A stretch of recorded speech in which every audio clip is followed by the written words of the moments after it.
Assalamu Alaikum warahmatullahi wabarakatuh. This is my second video and it's gonna be about the consumer society.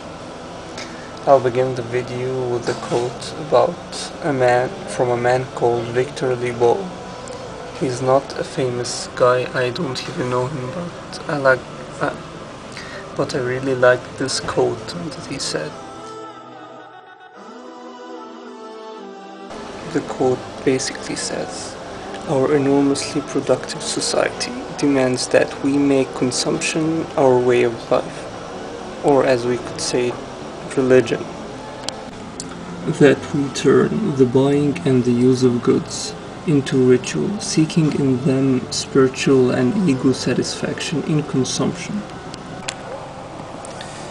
This sick mentality forced itself on our everyday social life, what we wear, what we eat, even our patterns of food. The mentality of that everything is a usable temporary product, a product that you can use, take your satisfaction from it, then you can throw it away. That's why we are obsessed with nouns instead of verbs. I'll explain now. Or we can say it in a better way so you can understand it. We allow ourselves to be convinced that having is more important than doing, or nouns more than verbs.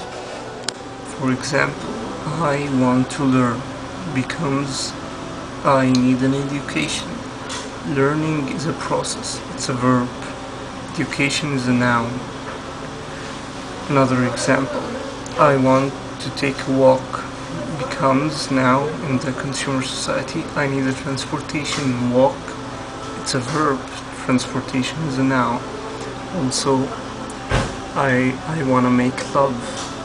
Love is a verb and it's translated to I want to have. We all know. And it's not a verb, it's a noun.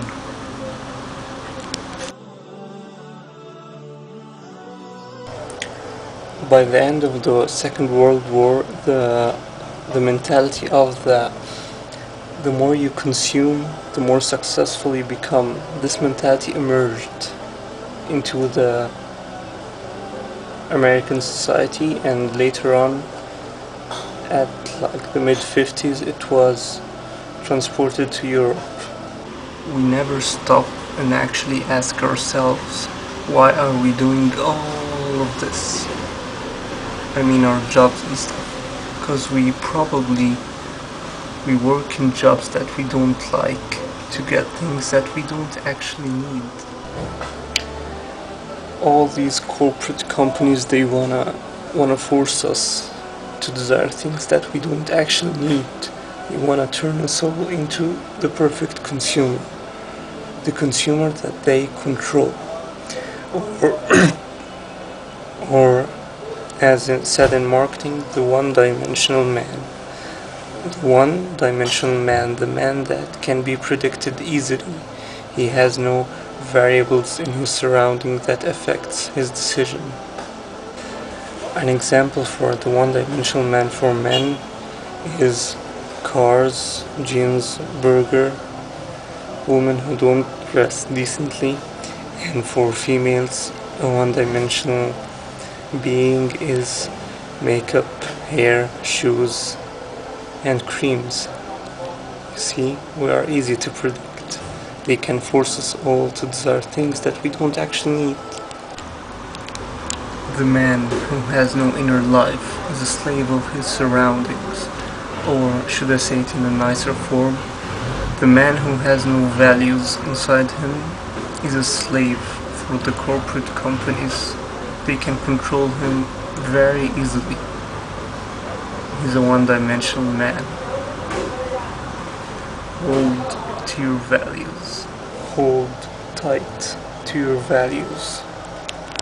So let's all have values, because if we don't have values inside us, we're just numbers to be counted in summing up the population. Assalamu Alaikum warahmatullahi.